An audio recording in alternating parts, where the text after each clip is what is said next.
El maestro Manolo Sanlúcar, mi hermano en el dolor andaluz, la única persona a la que yo he escuchado hablar por martinete, me solía recitar una soleá que dice así.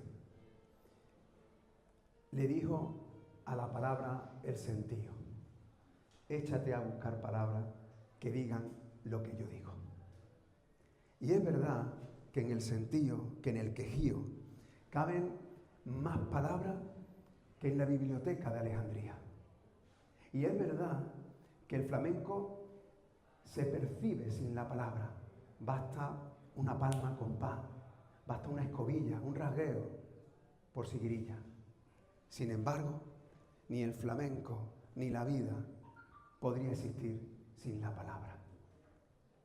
Nosotras, vamos a remontar el río flamenco para encontrar el origen de sus palabras, y lo vamos a hacer partiendo del primer sentido, que es la nana.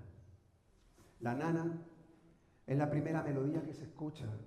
La nana es la primera melodía que se olvida.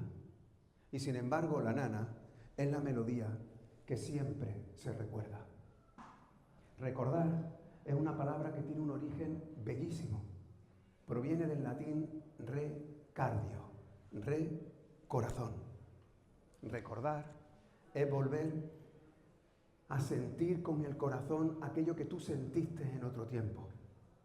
Y yo les confieso que cuando escucho una nana, yo vuelvo a sentir lo que sentía cuando me la cantaba mi abuela.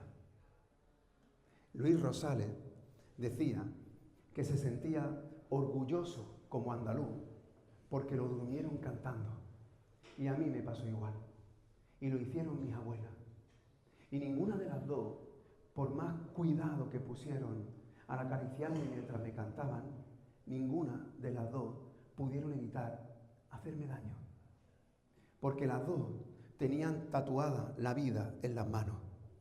Mi abuela Rosario, la jornalera, porque se había dejado la vida, la tenía tatuada como si fuera un espejo de los surcos donde se había dejado la piel. Y mi abuela Angelita, la sastra, es que la tenía picada como un acerico. Y yo les confieso que esa combinación de beso y arañazo, esa combinación de amor y dolor, es lo que se contiene en la médula de los flamencos. Mis abuelas, las dos, que no olvidaron las melodías que aprendieron de sus madres. Mis abuelas, las dos, que no olvidaron las letras que habían heredado de sus abuelas. Sin embargo, ninguna de las dos conocía el origen de la palabra nana. La palabra nana proviene del árabe andalusí. Proviene de la lengua que se hablaba aquí, en Chipiona, y en Sanlúcar, y en Córdoba, y en Sevilla, y en Soria, y en Valladolid, y en Alicante, y en Barcelona. Nan significa duerme. Nan, nana, significa duerme, duerme. Al otro lado de la calle de Agua, desde Tánger hasta Damasco, las madres también arrullan a sus niños y a sus niñas cantándole nana. Y les dicen, nanía mu. Nana nanía es nuestra nana laea, exactamente igual. Pero cuando dicen mamú o mumú y le pregunta de dónde viene la palabra, ellas tampoco conocen el origen. Mamú, mumú es el sonido donde está encriptada la palabra mamón, el niño que mama. Así que cuando dicen nana, nanía, mamú, ellas sí saben que nana es duerme, pero cuando dice mamú se refiere a tu niño o niña que estás tomando de mi pecho. Así que fijaros, las madres de allí y las madres de aquí, que son las mismas madres que están unidas por este cielo que nos cubre, que no tiene ni muro ni concertina. Estas madres están enfermas de esta bendita memoria que les ha hecho recordar las letras, las melodías y sin embargo desconocer el origen de las palabras que nombran. Y eso le pasa al flamenco. El flamenco no es solo un sentido. Y si lo es, yo he venido aquí, a Chipiona, a poner razón al sentido, para que entendamos exactamente qué es lo que nos turba la sangre cuando escuchamos un palo flamenco. Y para eso, como digo, vamos a utilizar la palabra, porque yo estoy convencido de que las cosas existen cuando se nombran y solo cuando se nombran existen. El primer acto de humanización de todo lo que nos rodea es ponerle un nombre a las cosas. Da igual que sea enorme como una galaxia o diminuta como una bacteria. No existe hasta que no le ponemos un nombre. Empezando por nosotros mismos. Lo primero que hacen nuestros padres es ponernos un nombre para que nos conozcamos y se nos reconozca.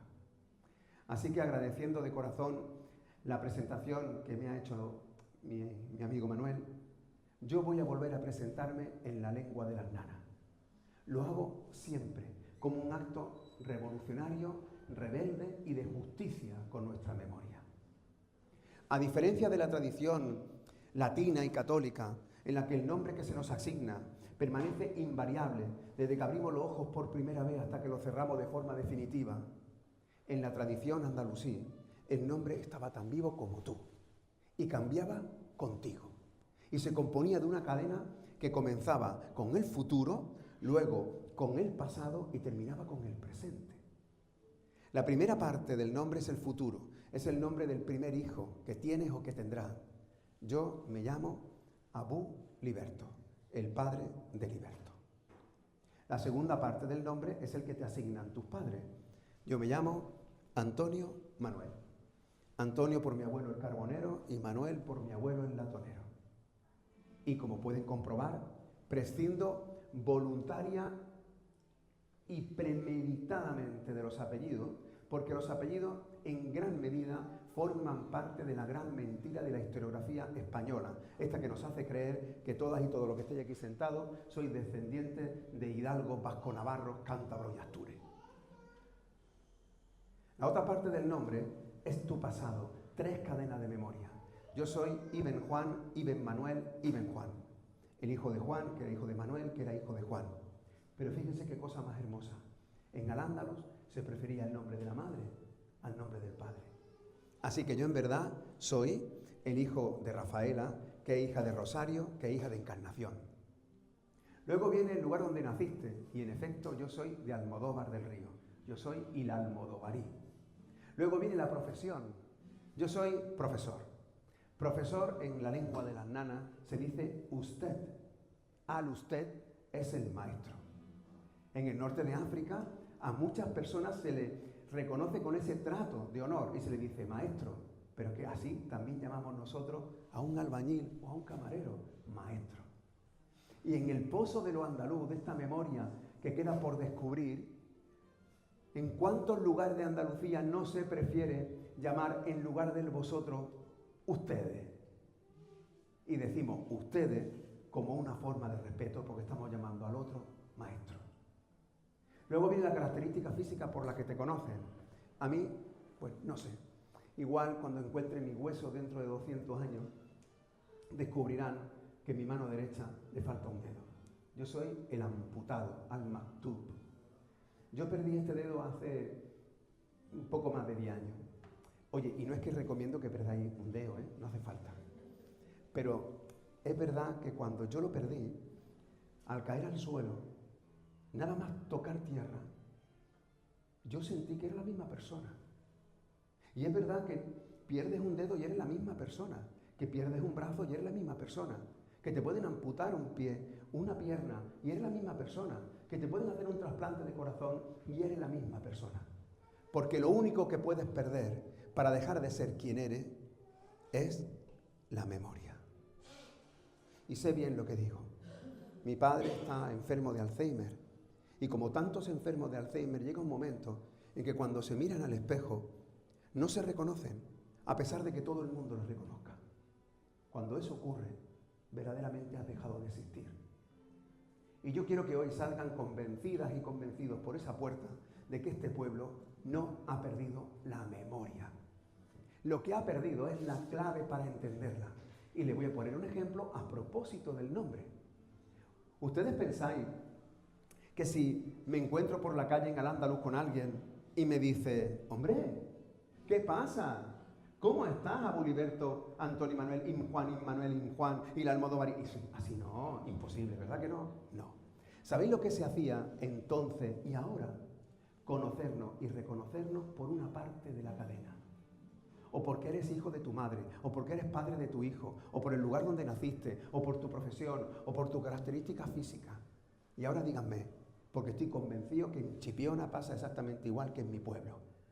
¿Cómo os conocéis y reconocéis los chipioneros? Pues con el mote o con el apodo. Da igual lo que tenga en el registro civil o en la partida de bautismo. Si se muere alguien y lo pone en una esquela, como debajo no pongas el mote, no sabes quién se ha muerto. Y ahora yo pregunto, ¿y cómo se han llamado toda la vida las flamencas y los flamencos? ¿Se han llamado como aparece en el registro civil? No. Han utilizado la fórmula andalusí, se han llamado con la lengua de las nanas, pero no sabían lo que estaban haciendo, exactamente igual que mis abuelas no sabían el origen de la palabra nana. Manolo Sanlúcar, Paco de Lucía, la niña de los peines, la niña Pastori, el turronero, la negra. ¿Sigo? El chocolate, bueno, sí. ¿Te imaginas? Un universo entero de un mundo que ha mantenido la memoria sin saberlo. Eso es lo que vamos a hacer hoy aquí, poner razón al sentido. Y para hacerlo os voy a pedir un primer acuerdo. Si tuviéramos que condensar todo el universo de los flamencos en apenas 2 expresiones, estoy convencido que me diríais que son ay y ole. No cabe un mundo tan infinito y tan eterno en 2 expresiones tan aparentemente pequeñas. Porque ay es el dolor, ay es el quejío. Y yo no conozco ninguna expresión cultural en el planeta que arranque con un alarido desde las tripas como el quejío flamenco. Ole es el nombre de Dios en la lengua de las nanas. Ole proviene de Allah. En Al-Ándalus se hablaba con himela. La himela es pronunciar la A como si fuera una E o incluso una I en Granada. Así que no digan Allah, digan Ele. Ala, Ele, Ole es el nombre flamenco de Dios. Y además el flamenco se canta en andaluz y se canta de memoria. No admite otra lengua que sea el andaluz. Da igual que lo cante un chino, un japonés, un ruso, un canadiense, un catalán, un vasco. No va a decir, he perdido el sentido. Dirá, he perdido el sentido. Y además se canta de memoria. Ni Juan ni Manuel, cuando vengan aquí, se van a colocar una partitura delante, ni falta que le hace. El flamenco se ha transmitido por el aire, porque ha sido la arquitectura del aire de este pueblo. Así que, si tuviéramos que buscar el origen de los flamencos, habrá que remontarse a un momento en el que a este pueblo se le causó un trauma tan brutal que todavía le duele y por eso arranca cada palo diciendo ¡ay, ay, ay! Habrá que buscar un momento en el que el nombre de Dios, da igual que fueres judío, cristiano, musulmán o no creyente, que en árabe se dice kafir, y es el origen de la palabra kafir, se decía Allah, Ole, Ele. Habrá que buscar un momento en el que se nos prohibió hablar la lengua que hablábamos. Y aún así aprendimos la nueva, como hemos hecho siempre. Cuando fuimos tartesios, utilizamos las herramientas de los fenicios y se nos quedaron cortas. Luego tuvimos que aprender latín y lo hicimos a nuestra manera. Los peces que describían Columelas, allí en Roma no sabían cuáles eran. Y Adriano y Trajano, los emperadores andaluces por excelencia, no hablaban el latín. Cuando nace Al-Ándalus, aquí se hablaba romance andalusí. Aquí se hablaba un romance diferente, de donde provienen palabras tan hermosas como gazpacho. Pero también del romance proviene picha o chocho. Chocho, en romance andalusí, significa salado. Y por eso a los altrabuces también se le llama saladito, chocho. Luego tuvimos que aprender el árabe. Y lo aprendimos sin renunciar a los sonidos que habitaban nuestra garganta. Y construimos un lenguaje propio que se llamó algarabía, que viene de algarb, que es el occidente, y arabía, que es el árabe de occidente. Y luego tuvimos que aprender castellano. Oye, y yo pregunto, si el fenómeno de aprendizaje fue gradual, ¿no pasó lo mismo también con el castellano? O sea, si no renunciamos en ningún momento antes a nuestros sonidos, si Chipiona mantiene todavía en su alma su nombre bético, ¿de verdad que de repente nos enfermamos de amnesia colectiva? No. Los aprendimos aljamiando. Aljamiando es escribir con la grafía en árabe los sonidos castellanos. Les pondré un ejemplo muy sencillo.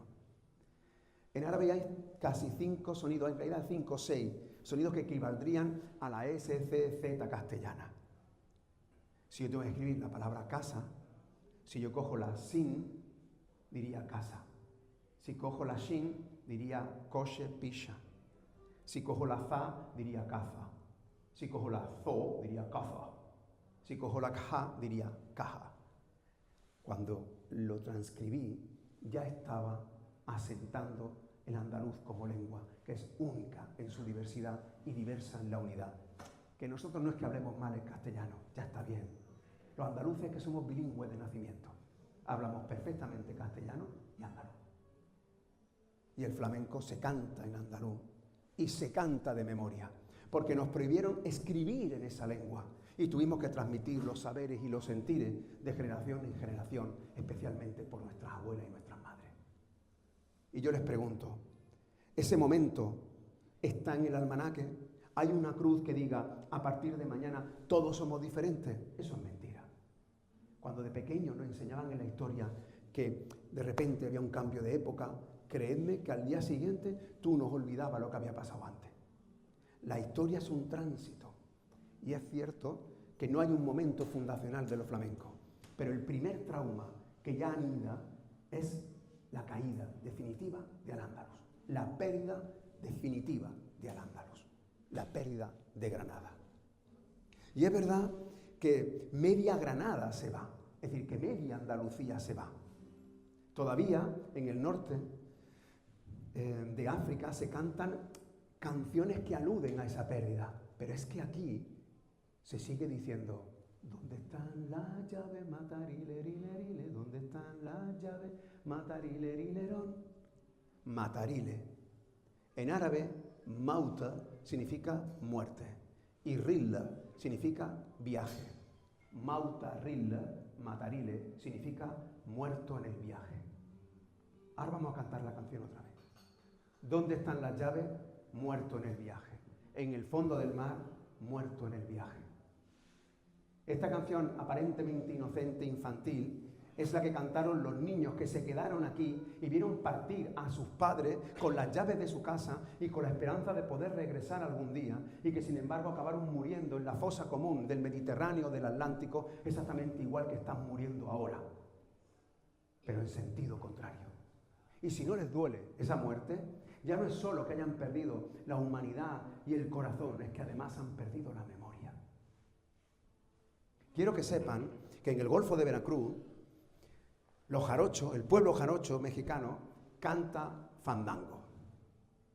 Los fandangos se componen de sones y hay un son que se llama son del balajú. El balajú es una embarcación muy pequeña donde se montan pues para fundamentalmente pescar, vosotros sabéis mucho de estas cosas y ya sabéis infinitamente mejor que yo que muchos se montan y a lo mejor no vuelven más y le cantan el son del balajú y el son dice Ariles y Masarile. Y cuando yo le pregunto a los jarochos, oye, ¿y Masarile qué? Pues no lo sabemos. Están diciendo que pueden morir en el viaje. Les pregunto, ¿vosotros sois jarochos? Sí. ¿Y qué significa jarocho? Y dicen, tampoco lo sé. Los jarochos son ese pueblo mestizo que no es el descendiente directo de aquellos hidalgos castellanos que conquistaron América. No. Son la mezcla de todo lo demás, pero especialmente la mezcla de alguien que no se sabe En árabe andalusí, harash significa expulsar. Jarachú, jarocho, son los expulsados. Los jarochos son el pueblo converso que nació aquí, se crió aquí y que tuvo que emigrar para buscarse la vida, para salvarse, y llegó a América y se mezcló y creó este mestizaje, pero llevaba todavía en la espalda tatuada la memoria de dónde salió. Ahora escuchen. Los jarochos cantan fandango, pero eso no es flamenco. En el norte de África hay melodías andaluzíes. En Formol, la música alala es la música andalusí que se tocaba en Córdoba, pero eso no es flamenco. Los judíos se llevaron la nostalgia en la lengua a Estambul, a Tesalónica, y cuando la cantan te duele, pero eso no es flamenco.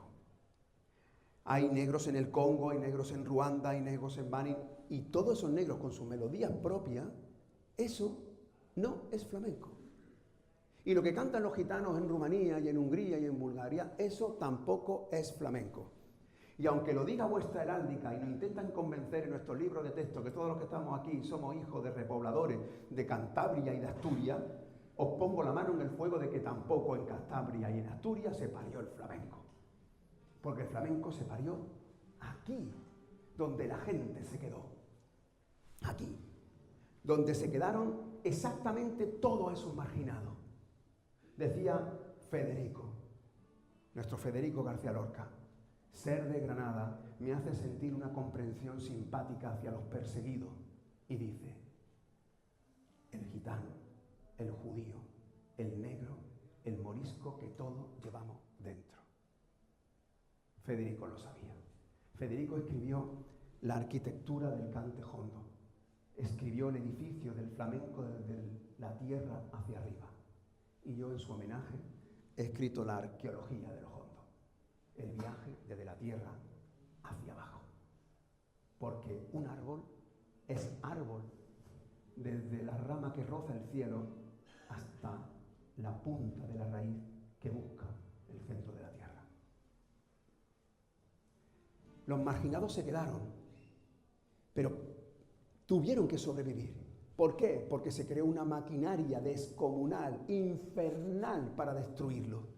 Acabaron con los edificios, destruyeron las mezquitas para construir iglesias, quemaron los documentos, pero sobre todo, además de prohibirnos la lengua y prohibirnos escribirla, es que prohibieron la propia existencia del distinto. Hasta ese momento, ser diferente era un tesoro. A partir de ese momento, ser diferente era un problema. Y se perseguía al distinto de pellejo afuera y de pellejo adentro. Si eras gitano, o si eras negro, o si eras musulmán, o si eras judío. El pueblo tuvo que disimular para sobrevivir. Y lo hizo de dos maneras. Lo hizo haciendo lo que hacía hasta que olvidó el porqué. Y la otra es escenificando el opuesto, es decir, dejando claro que yo no puedo ser ni judío ni musulmán. Ejemplo 1 de cómo hacíamos lo que hacíamos hasta que olvidamos el porqué. Mirad, yo no soy musulmán, así que la primera vez que entré en una mezquita, que fue en el corazón de África, en Níger, tuve que imitar a un niño. Entonces el niño se puso delante de una palangana, se arremangó y se lavó exactamente así, hizo así. Se echó agua en la cara, en los ojos, en la boca, en los oídos, sopló por la nariz y se frotó el pelo.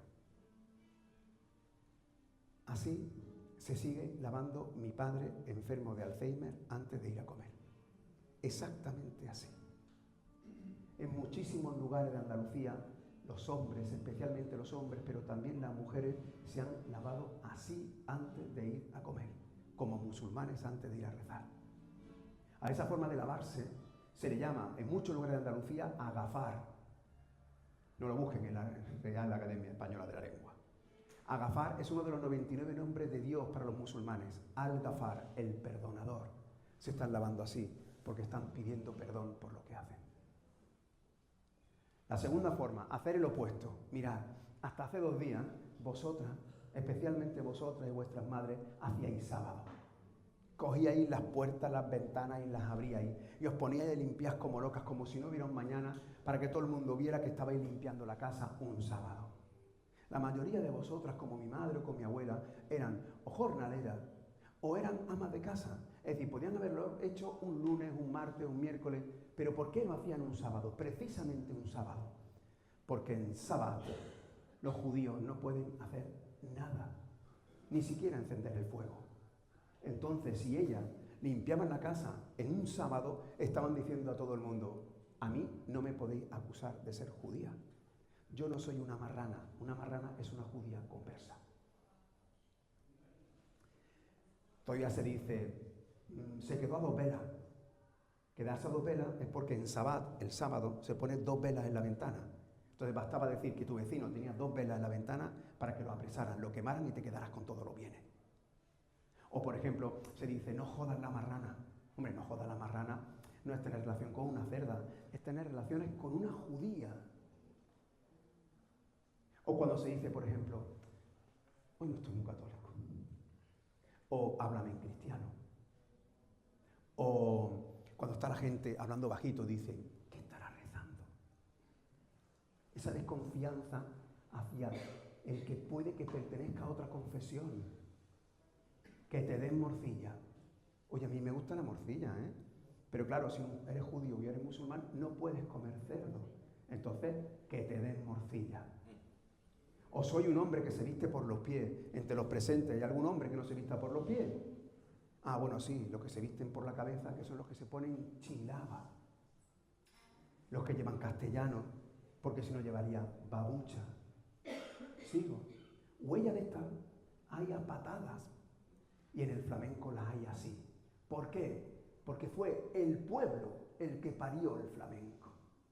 Y lo que hizo fue, dentro de sus chozas, dentro de sus cuevas, que vivían como topos, que hicieron lo indecible para no ser perseguidos, para sobrevivir. Esta gente que se dejó la vida, que se convirtió al catolicismo, como no tenía otra forma que hacerlo, que aprendió el castellano a su manera y todavía nos siguen acusando de ser un pueblo menor o un pueblo inculto, sin embargo cometieron la gran osadía de mantener incólume la memoria, pero olvidaron lo que estaban haciendo. Vamos ahora a avisar a Juan Gómez. Juan Gómez nos va a interpretar, en primer lugar, una soleá.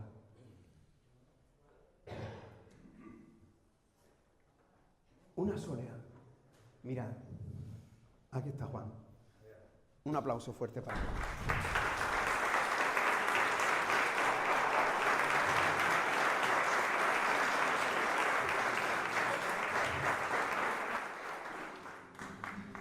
Una soleá. Es una pena enorme que hoy, desgraciadamente, no pueda poner una llamada a la oración.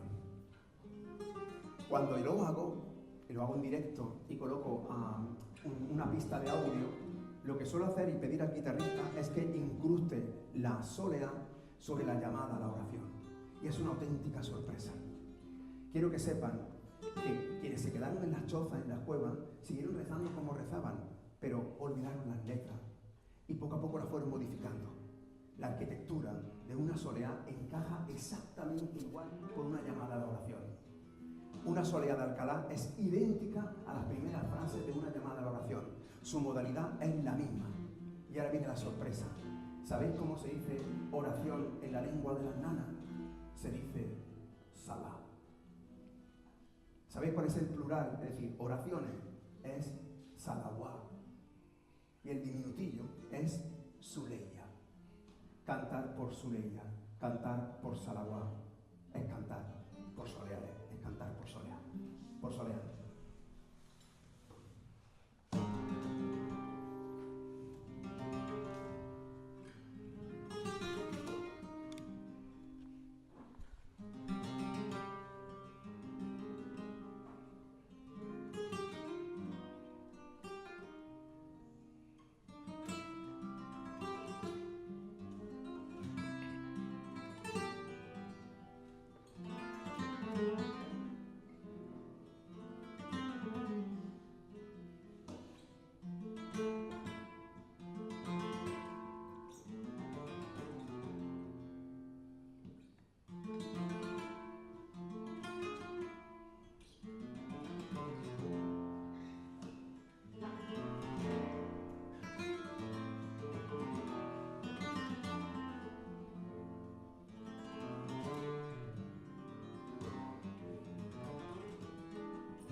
La palabra soleá puede provenir de la lengua de las nanas.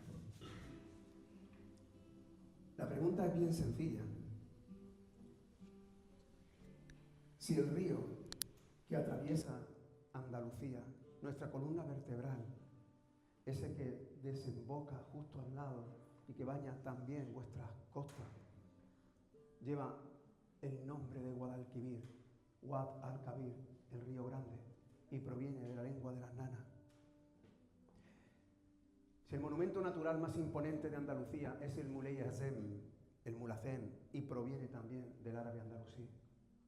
Si el templo, con todo mi respeto a vuestra parroquia y a vuestra ermita, es la mezquita de Córdoba, el Masjid al-Jama, y también proviene del árabe. Si el palacio más rutilante del universo es la Alhambra de Granada, Alhambra, y su nombre proviene del árabe, ¿de verdad flamenco proviene de Holanda? ¿De verdad? ¿De verdad tenemos que seguir empecinándonos en un auténtico disparate sin asidero que intenta convencernos que la gente en Ámsterdam se levanta por bulería? No hay ninguna prueba documentada que asocie ninguna de las 20 teorías lo flamenco a Flandes. Sin embargo, quiero que sepan que, por ejemplo, en la Catedral de Cádiz hay un documento de 1725 que habla de los flamencos de Guinea. Oye, los flamencos de Guinea de Ámsterdam no son.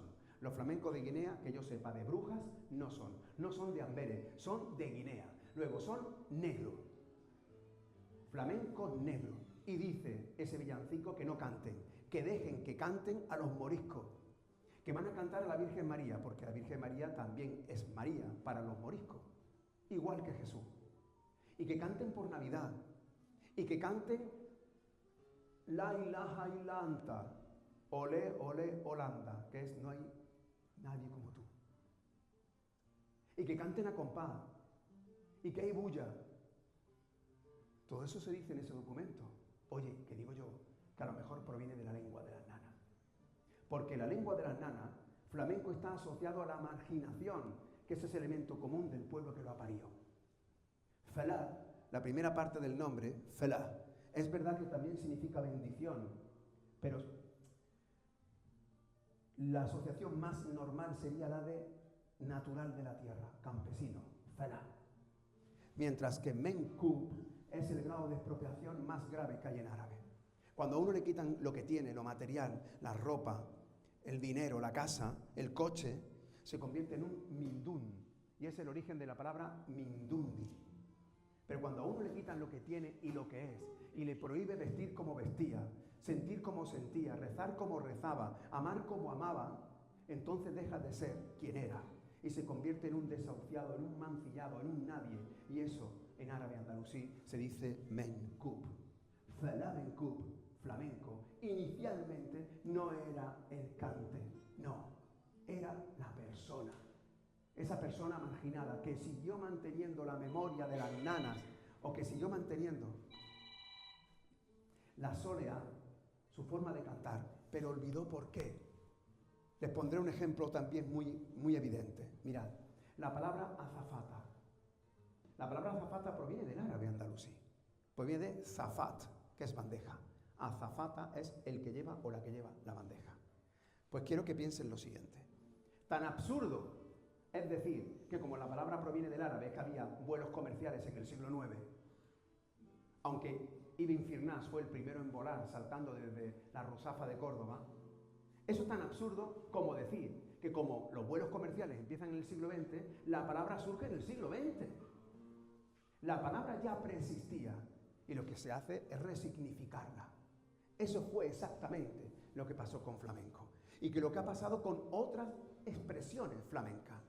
Les pondré otro ejemplo. Mirad, la primera vez que le cortaron las uñas a mi hija, se lo hizo mi cuñada detrás de una puerta cantándole flamenco. Cuando le preguntan a muchas personas de dónde se mantiene esa tradición o por qué, te dicen para que cuando sea grande, sea cantadora. Bueno, en verdad, no es así, aunque tiene parte de razón. ¿Quieren que les explique por qué se hace? Esa costumbre se está perdiendo a un ritmo vertiginoso. Es decir, y lo que se ha mantenido intacto durante 5 siglos, lo estamos perdiendo en 30 años. Exactamente igual que la pureza de nuestros ríos, de nuestras aguas o de nuestro aire. Voy a intentar explicar el porqué. Miren, el ritual del bautizo era un mecanismo también de defensa social. Por eso se ha convertido en un ritual popular. Lo primero que hacemos es bautizarlo. ¿Para qué? Para que todo el mundo sepa que nuestro hijo o nuestra hija es cristiano. A ser posible que tenga un buen padrino, porque el que tiene padrino se bautiza. Porque es el padrino el que pone los apellidos. En mi pueblo, en Almodóvar, todavía se dice: padrino, lagarto, échame los cuartos. Y eso es que el padrino en la puerta de la iglesia empieza a tirar monedas para que los niños la cojan. Pero lagarto, ¿de dónde viene la palabra lagarto? ¿Por qué lagarto? La cap es apellido. La captu es el que pone los apellidos. Padrino, la captu. Luego al final se convierte en una palabra refugio y decimos lagarto. Frente a esa ceremonia popular de defensa había un bautizo flamenco. El bautizo flamenco se hacía dentro de las casas. El ceremonial parecido a este dentro del mundo musulmán es coger al niño o la niña y se le corta el pelo y se le pone dentro de un frasquito que se va ofreciendo a los presentes, que van dando dinero como si fuera el peso del pelo.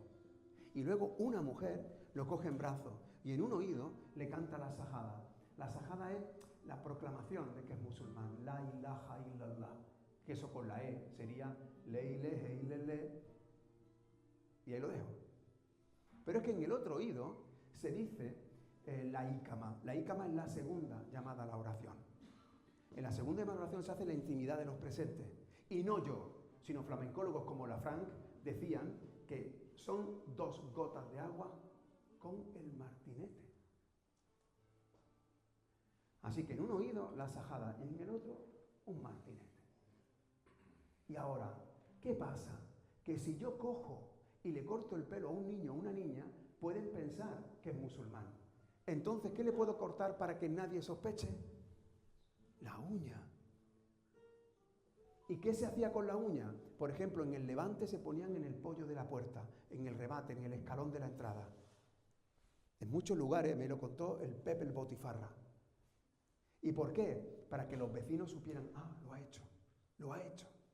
Aquí en Andalucía, en muchos lugares se hace desaparecer. En Sanlúcar me contaron que se tiraban por la ventana, por el tejado, para no dejar pruebas, pero se cortaba la uña. ¿Y quién cortaba la uña?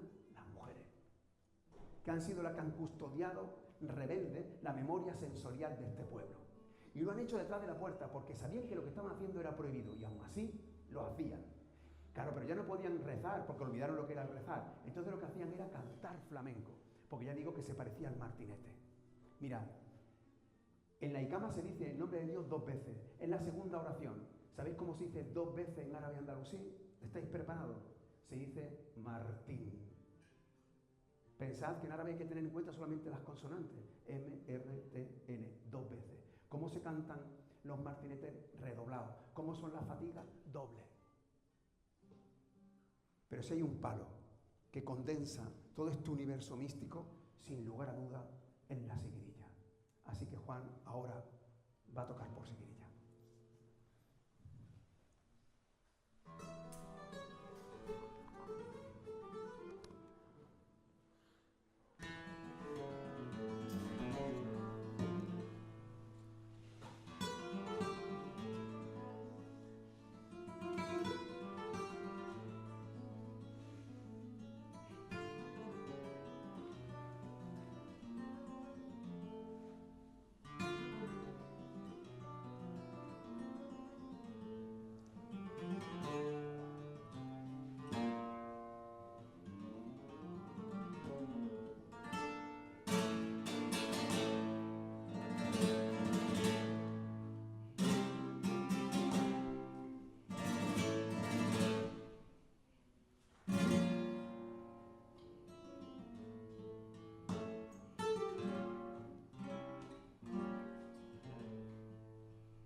No merece llamarse humano quien no se estremezca tras escuchar una sigrilla. La sigrilla es el palo madre de los flamencos. Es el haiku andaluz por excelencia. Es donde habita la luz en el lecho del pozo. Cuando se escucha una sigrilla, la garganta del cantaor, de la cantaora, se hilvana a tu alma por un cordón de plata, hasta que llega un momento en que tú llegas a sentir lo mismo que él siente. Y cuando se le inunda la garganta de sangre, a ti se te inunda el alma de sangre.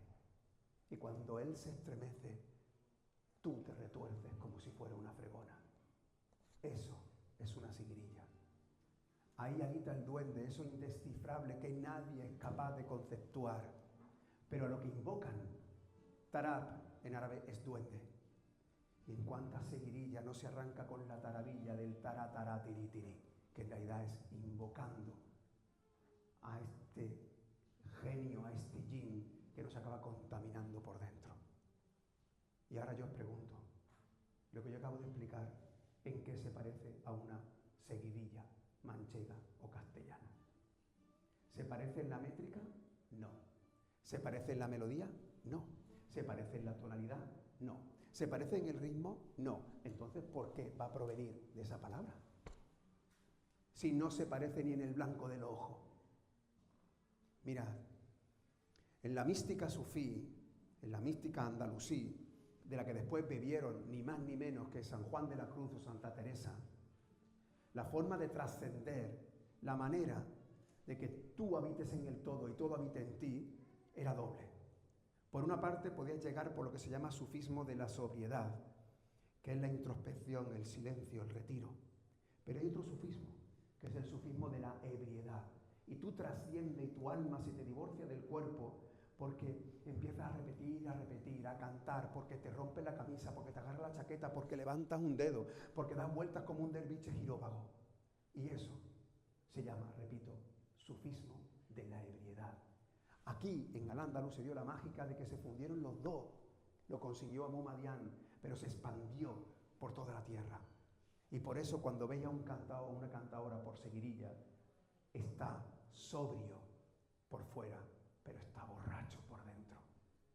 Borracho por ebrio. Y ahora yo os pregunto, ¿sabéis cómo se dice ebriedad y borrachera en árabe andalusí? Se dice, ¿estáis preparados? Se dice siquirilla. Siquirilla es literalmente la que embriaga, la que emborracha, la que provoca exactamente ese efecto, ese recuerdo, la que recuerda de Tikra, la que recuerda, la que embriaga, la que emborracha, la que te alía con tus ancestros. A ver si con algo de sentido común, si nos sentimos orgullosos de nuestro pasado monumental que se mantiene en nuestra gastronomía, en nuestra toponimia, que se mantiene en los aromas, en nuestra forma de cultivar, en nuestros jardines, que se mantiene en todas partes, ya resulta que no se mantiene en la expresión identitaria por excelencia de este pueblo. Yo creo que no. Les pondré otro ejemplo. Dice esta soleá polá que cantaba la niña de los peines y que antes cantó la serneta con un pañuelo anudado aquí y antes cantaba la madre de la serneta así hasta la primera madre. Decía, fui piedra y perdí mi centro y me arrojaron al mar. Y después de mucho tiempo mi centro volví a encontrar. Yo os pregunto, ¿lo que yo acabo de explicar es propio de una mujer analfabeta? ¿Es propio de una mujer inculta? ¿Es propio de un pueblo menor? No. No será que en la garganta de la niña de los peines, que heredó de la garganta de la serneta y que heredó de tantas mujeres, lo que ocurre es que habita una biblioteca de los sentidos. ¿No será que el flamenco es un almario, si se me permitís, donde habitan almas de otros que nos las regalaron o nos las prestaron para cuidarlas? Escuchen, la Teosofía de la Luz de Sohravardi en Persia dice que cuando tu centro se une con el centro del universo, te conviertes en algo indestructible y genera una explosión de luz y te conviertes en una piedra. Fui piedra y perdí mi centro. Cuando los centros se separan, entonces en ese momento tú dejas de estar en el todo y todo en ti y caes en la más profunda de las oscuridades, en el peor de los caos. Y yo os pregunto, ¿y eso dónde está? Está en el fondo del mar. Fui piedra y perdí mi centro y me arrojaron al mar. Y después de mucho tiempo, mi centro volví a encontrar. Lo que está cantando nuestro pueblo es la mística que se heredó de generación en generación hasta que se olvidó el porqué, exactamente igual que mi abuelo o mi padre no sabe por qué se lava así, o exactamente igual que mi madre o mi abuela no sabe de dónde viene la palabra nana, exactamente igual que no sabía por qué hacía sábado, exactamente igual que no sabía por qué hacía tantas cosas que hacíamos. Y eso ocurre exactamente igual en el flamenco. Y os pondré un ejemplo más. Cuenta la tradición que antes de que existiera el tiempo, Dios ofreció la oportunidad de nombrar las cosas y la libertad a los seres de la creación, a las montañas, a los árboles, a los peces, a los pájaros, a los ríos. Y todos dijeron que no, porque eran conscientes del enorme riesgo que corrían. Entonces cuenta la tradición que Dios se le ofreció al único ser sumamente necio que diría que sí. ¿Sabéis quién es? El ser humano. A cambio, le ofreció vivir en el paraíso. La palabra paraíso se dice en árabe al-Jana. Habrán escuchado 1000 veces lo de Córdoba la llana. Si alguien ha estado por Córdoba, verá, muy llana no es. Llana es Chipiona, pero Córdoba no. Porque si tú tienes que coger del río y subir para las tendillas, pues tienes que subir por la cuesta de la feria. Y si quieres ir a la plaza de Capuchino, tendrás que subir por la cuesta del Bailío. Y si quieres subir al Brillante, tendrás que subir la cuesta. Y si quieres ir a la Sierra, más cuesta. Sin embargo, Córdoba sí fue el paraíso para los que fueron expulsados. De hecho, muchos lugares del norte de África llaman también Granada la Llana. Hombre, y ahí ya sí que no hay discusión, ¿no? ¿Verdad? La única condición era que no podían morder una manzana. Tú fíjate. Resulta que me conceden la libertad y la única forma de demostrar que soy libre es desacatándote. Porque si como cuando tengo hambre o bebo cuando tengo sed, me estoy comportando exactamente igual que un perro. ¿Y qué hizo el ser humano? Pues comerse la manzana. El castigo fue descendernos del mundo de arriba al mundo de abajo. Y cuenta la tradición que cuando Adán tocó la tierra, nada más sentirla, también sintió la muerte, lo efímero de la vida, las enfermedades, el dolor. Y entonces miró hacia el cielo para pedir perdón. Y Dios le tiró una piedra blanca como la nieve. Y al caer en las manos de Adán, empezó a ennegrecerse porque contenía el mal que había cometido y todos los males que cometeríamos desde entonces hasta ahora. Esa piedra negra, en romance andalusí, sería la Petra Nera. Y sería uno de los orígenes de la palabra petenera. Quiero que sepan que en Estambul también se cantan peteneras. Y dicen: a la 1 yo nací, a las 2 me engrandecí, a las 3 tomé amante, a las 4 me casí con un amor, alma, vida y corazón. ¿Qué es lo que están cantando? Una midrash de la Torá, que explica el acto de la expulsión por horas. A la 1 yo nací, a las 2 me engrandecí, a las 3 tomó amante, a las 4 se enamoró, a las 5 mordió de la manzana y a las 6 fue expulsado. Los jarochos, recuerdan, en el Golfo de Veracruz, también cantan peteneras. Cantan peteneras idénticas a las nuestras. De hecho, esa que yo acabo de decir, aquí se castellaniza y se cristianiza. Y por eso se dice: a la 1 nací yo, a las 2 me bautizaron. Y allí se canta igual, pero también se dice: la petenera nació de la primera María. Y yo os pregunto, ¿quién es la primera María? Vaya. Así que allí, aquí y allí, es decir, en las 3 orillas del flamenco, se está cantando lo mismo con el mismo sentido. A lo mejor puede que ese sea su origen. Además, así se explicaría por qué las flamencas y los flamencos no quieren cantar petenera. ¿Por qué? Porque contiene todos los males del universo. Es que el ser humano, por si alguna vez lo habéis olvidado, es este personaje que primero desacató a Dios y después lo mató. Este es el ser humano. Y sin embargo, este ser humano, si condensa todos los males en una expresión, oye, lo normal es que no lo cantemos, ¿no? También se dice, se fue por petenera. claro, el que se va a por la Piedra Negra, el que se va a Meca, que lo tiene que hacer al menos una vez en la vida, que es el Hajj, oye, igual no vuelve, ¿no? De ahí viene lo de se fue por Petenera. De repente todo encaja. Si empecé a leer letras antiguas de Petenera, se dice que cometieron el mal, que todo encaja. La palabra fará significa alegría. La petenera trae malfario, es decir, trae mala alegría. Ahora le voy a hablar de otra de las fuentes del flamenco. Estoy hablando de Piedra Negra, o voy a hablar de los negros, de la negritud.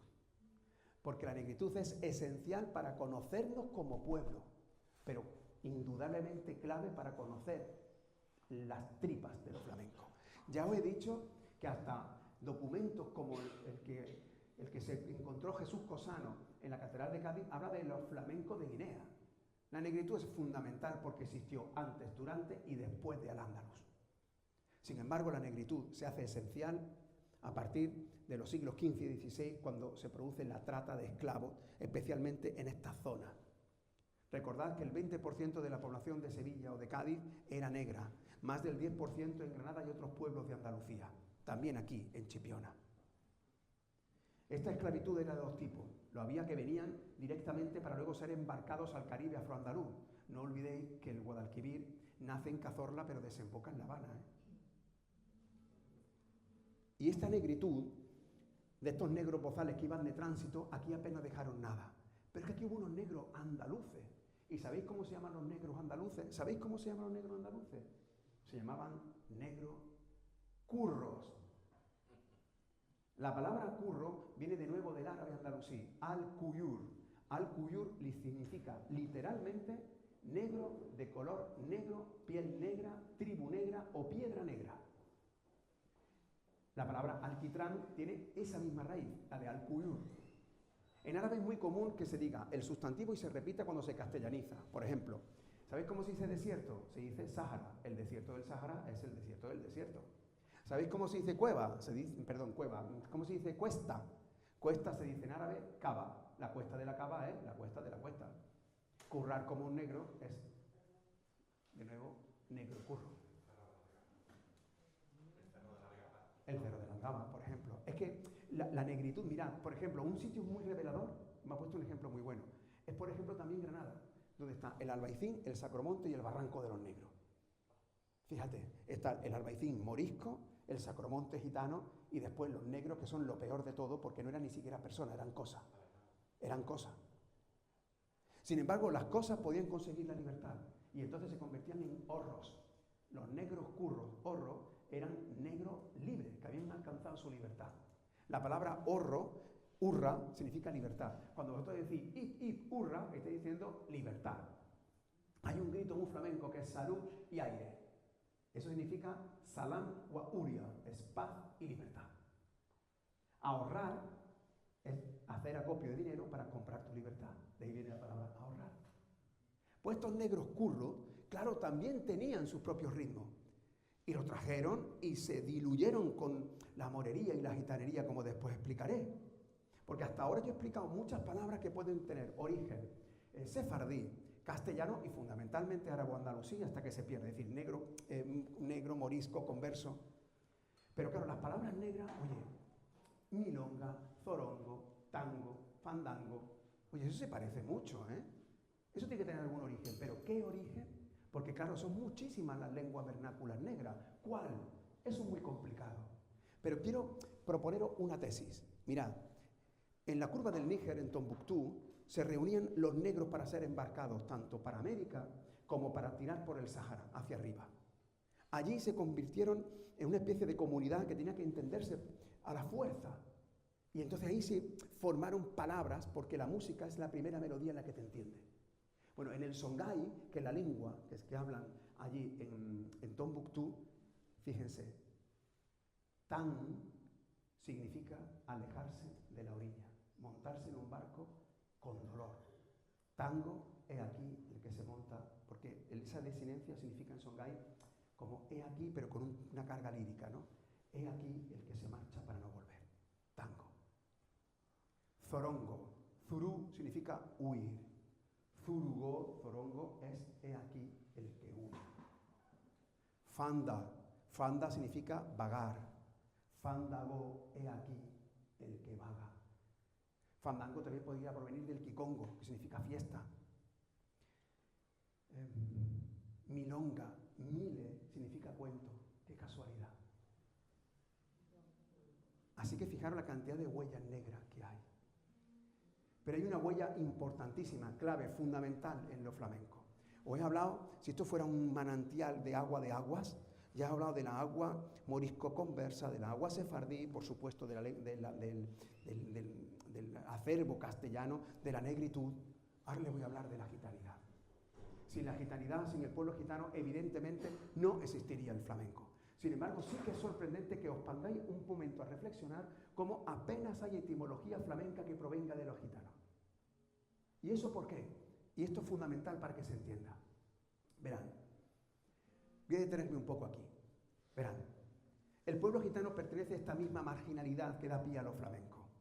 El pueblo gitano es expulsado del norte de la India, en primer lugar atraviesa el imperio sasánida, el imperio selyúcida, es decir, bebe de la mística sufí persa, luego acaba en Armenia se cristianiza y toma un elemento sincrético como pueblo y nace como tal, es decir, se cristaliza en el siglo XIII, todavía se canta a la sierra de Armenia me quiero ir, donde ni los moros ni los cristianos sepan de mí.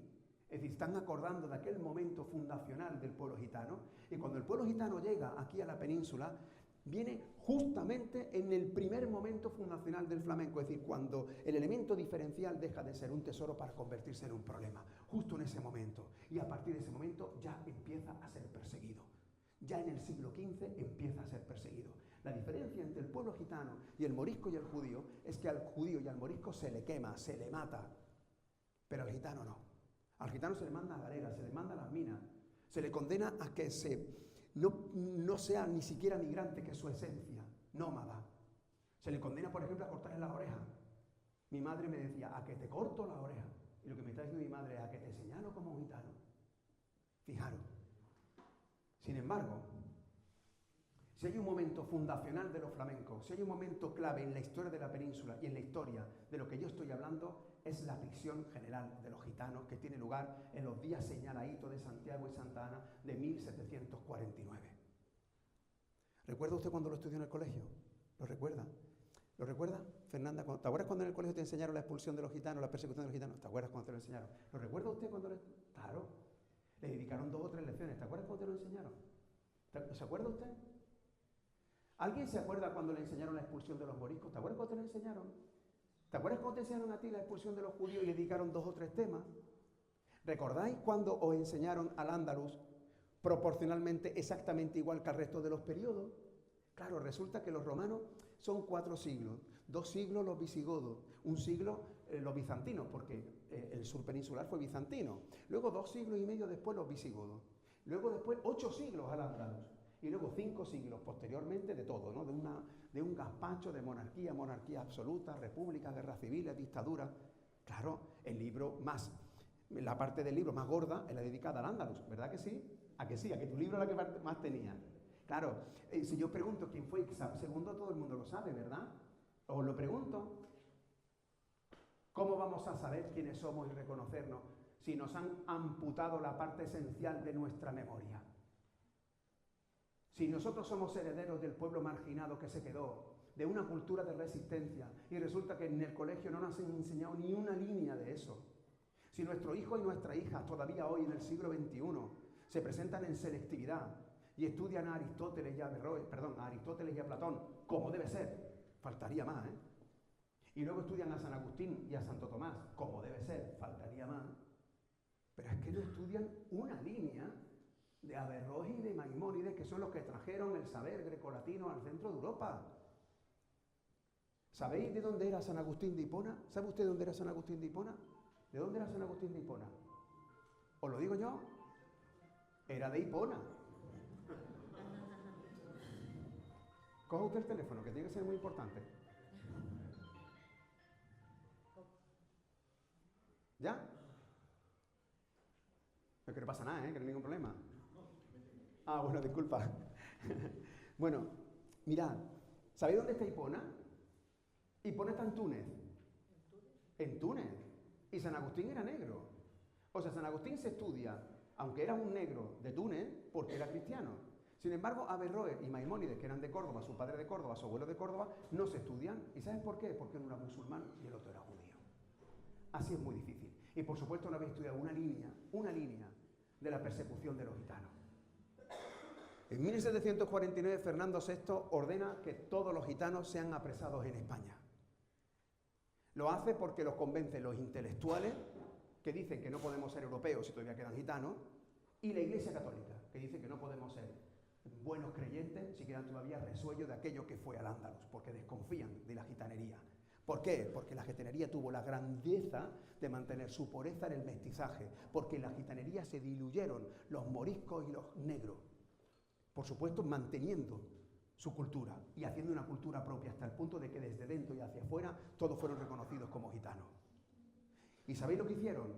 Mandar los hombres a la Carraca de San Fernando, a Cartagena y al Ferrol, y a las mujeres a la Casa de la Merced de Sevilla, de Córdoba, de Madrid, con la intención eugenésica, racista, nazi, de exterminarlos como si fueran ratas.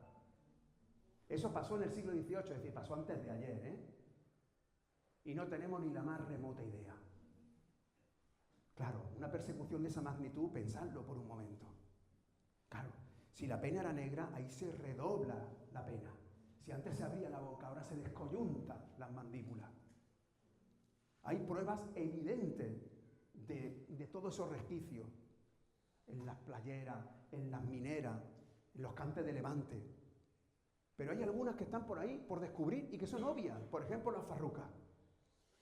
¿De verdad pensáis que las farrucas nacieron en Galicia? O sea, que la gente en San Censo se levanta cantando por bulerías también.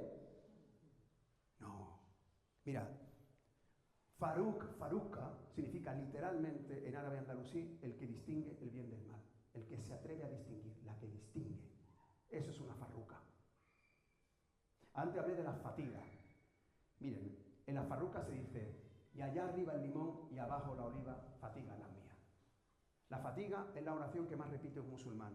Y dice, Bismillah Rahman Rahim y Alhamdulillah Rabbi Alamin. Y Allah Rabbi Alamin. Y allá arriba el limón. Literal. ¿Qué significa Ya Allah Rabbi Alamin? Significa, oh Dios de los dos mundos. Vaya, qué casualidad. Oh Dios de los dos mundos. ¿Sabéis qué mundo? El mundo de arriba y el mundo de abajo. Y allá arriba el limón y abajo la oliva. Y luego, ¿qué es lo que dice? Fatiga las mías. Vaya, la misma palabra. Pero claro,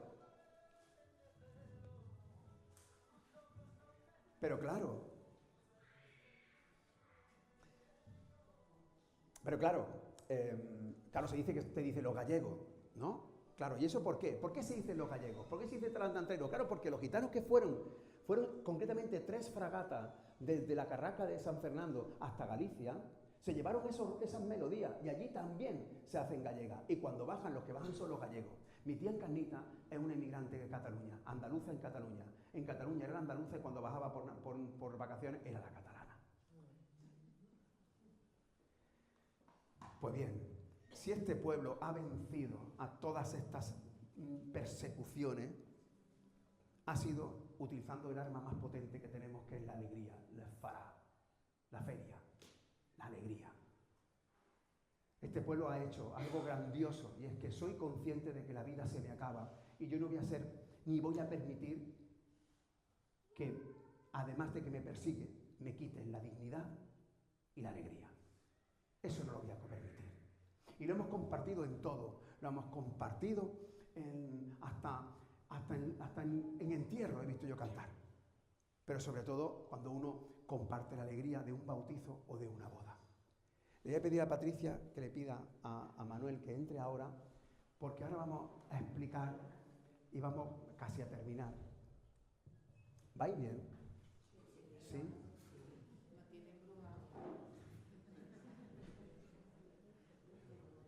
Hola Manuel, pasa.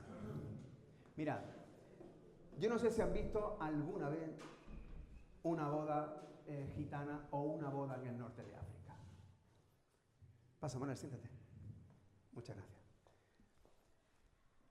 ¿Sabéis cómo es una boda en el norte de África? Cogen a la novia y la visten de blanco como una virgen. Le colocan un rostrillo como una virgen y la montan en una anda como una virgen. La suben en el hombro y la llevan desde la casa de la novia a la casa del novio por la calle, como una virgen. Detrás le está tocando una orquesta, como una virgen. Desde la ventana le tiran pétalos de rosa y le dicen, Yamila, Yamila, guapa, guapa, como una virgen. Y le cantan las partes floreadas de las nubes que se llaman saut, y que en árabe significa literalmente voz, sonido. Saut. Ahí lo dejo. ¿Saben cómo llaman en el norte de África a las bodas? ¿Recordáis cuando dije lo de mamón, mamú? Pues allí a la boda le dicen bulla, como la bulla de la Semana Santa o la bulla de la feria. ¿Pero cómo son los cantes de boda? Los cantes de bulla son las bulleías. Los cantes de boda son las bulleías. Manuel.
Ole, vamos a terminar, si os parece.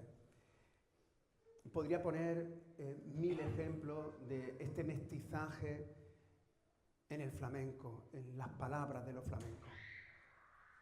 No me resisto, no sé, a recordar el Samara, fue elegida por los moros, reina de la morería, una virgen parecía, era una gitana mora. Samara en árabe significa morena. Pero quizá una de las que más englobe todo este mestizaje sea los tangos del Gurugú de la Niña de los Peines. Cuando dice, de Barcelona a Valencia, de Valencia va a Sevilla, va regla mi gitana cantando por Siguirilla al Gurugú, al Gurugú. Que mi marido no está aquí, que está en la guerra de Francia, buscando un Gurucandí, a una pícara mulata, al Gurugú, al Gurugú. Calabacín, calabazón, a este bichito lo mato yo. De Barcelona a Valencia, de Valencia para Sevilla, es la ruta de los barcos negreros del Mediterráneo, que cogían a todos los esclavos y después los llevaban a los puertos de Cádiz o de Lisboa para embarcarlos directamente hacia el Caribe afroandaluz. Esa ruta que enriqueció a la burguesía catalana, a la burguesía valenciana y a los terratenientes andaluces. Luego dice, va regla mi gitana, regla como vuestra Virgen Negra, o como la Virgen Negra de La Habana, es decir, la última que ven al salir de aquí y la primera que ven cuando llegan allí. Resulta que está buscando con una pícara mulata, vaya, se lo está diciendo ya, es que su novio es un negro. A los negros le hacían ejercicios en los barcos, básicamente lo hacían así, taraba, que se llama, que es también el origen de la zaramanda, ¿no? Es el zapatear. Por eso los sones de madera que se hacen que hacen en México son sones sobre barcas, porque lo que hacían era mantener un ejercicio y si no estaban en buena forma no podían vender, los tiraban por el borde. Claro, por eso dice al Gurugú. Al Gurugú no es el monte rifeño, es al Curuk, que significa literalmente en el naufragio, en el naufragio. Está cantando a quien lo tiraban por la borda. Y luego dice calabacín, calabazón. No tiene ningún sentido aparentemente. ¿Cuántas frases como las que yo estoy contando aparecen en el flamenco? Pero es que kalb en árabe es corazón y hasim es triste. Kalba hasim es corazón triste. Que no tiene nada que ver con el corazón dichoso y feliz que yo siento hoy al compartir todo esto con vosotros. Así que si me permitís voy a terminar diciendo dos palabras que creo que deberíamos conjugar permanentemente todos los días. La primera es perdón y la otra es gracia. Quiero pedir perdón porque solo un necio o un insolente se atrevería a condensar todo el universo de los flamencos en tan poco tiempo. Entonces entenderán que haya puesto la luz donde más sombras había. Afortunadamente hay mucho escrito y muchas cosas muy bien, pero hay mucho que queda por escribir, porque se escribió en el aire. Y la memoria que está escrita en el aire tiene tanta o más fuerza, es más verdad que muchas mentiras escritas en los libros. Lo que hacía falta es simplemente traducirla. Hacía falta un Trujamán que dijera qué es lo que está escrito. Porque le tenemos que dar gracias a nuestras madres y abuelas para que permanezca intacto. Y eso que se ha ido heredando de generación en generación, hoy toca ser interpretado. Así que les pido perdón, pero también les invito a que se acerquen a mis libros, porque ahí lo explico un poco mejor y un poquito más extenso, pero no mucho más, de verdad que no. Pero está bien escrito, créeme, de verdad. Además, los libros son gratis, lo que yo cobro es la firma. Y luego quiero dar las gracias. Voy a dar las gracias en este orden, si me permitís. Voy a dar las gracias, en primer lugar, al Ateneo de Chipiona y en particular a Manuel, que ha hecho un enorme esfuerzo para que podamos estar aquí, que haya reunido tanto a Juan, a Manuel y a mí, y poderlo compartir con vosotras y con vosotros. Por supuesto, quiero dar las gracias a Juan y a Manuel, pero no lo aplaudáis ahora, porque como va a tocar otra vez Manuel para ya rematar, cuando yo termine Manuel, os partís las manos, cuando él se ponga de pie, llamamos a Juan y os partís las manos para darle las gracias. Pero quiero terminar dando las gracias a vosotras y a vosotros. Y lo quiero hacer así.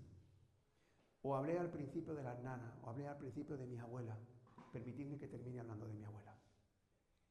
Mirad, yo admiré a mi abuelo Antonio el Carbonero.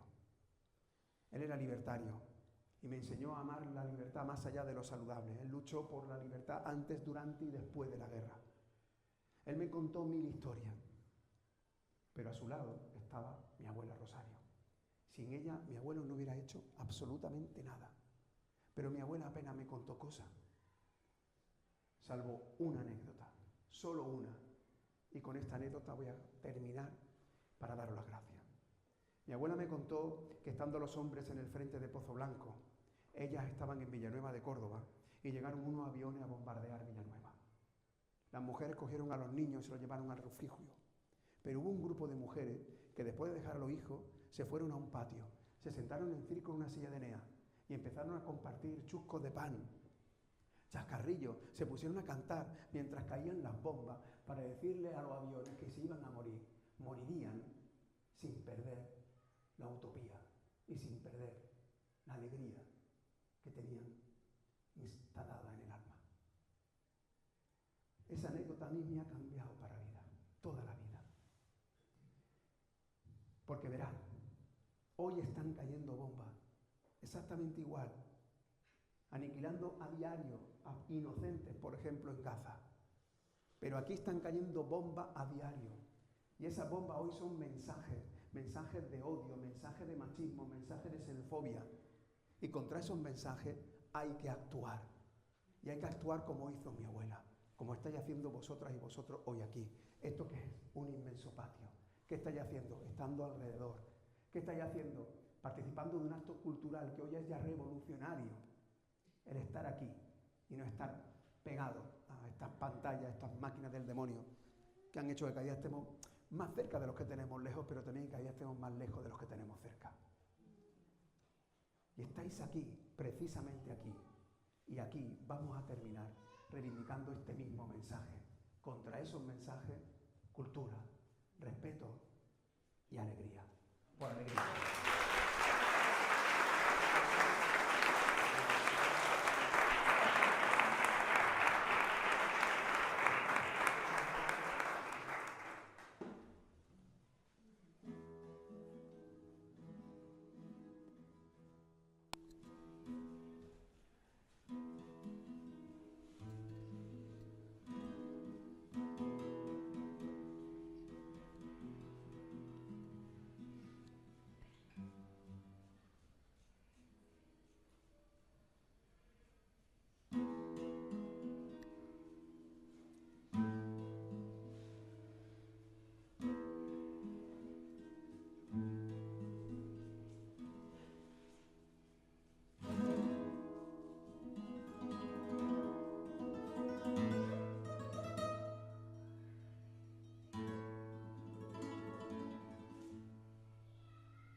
No se vayan, que ahora van a poner una copita de moscatel bueno de Chipiona. No sé.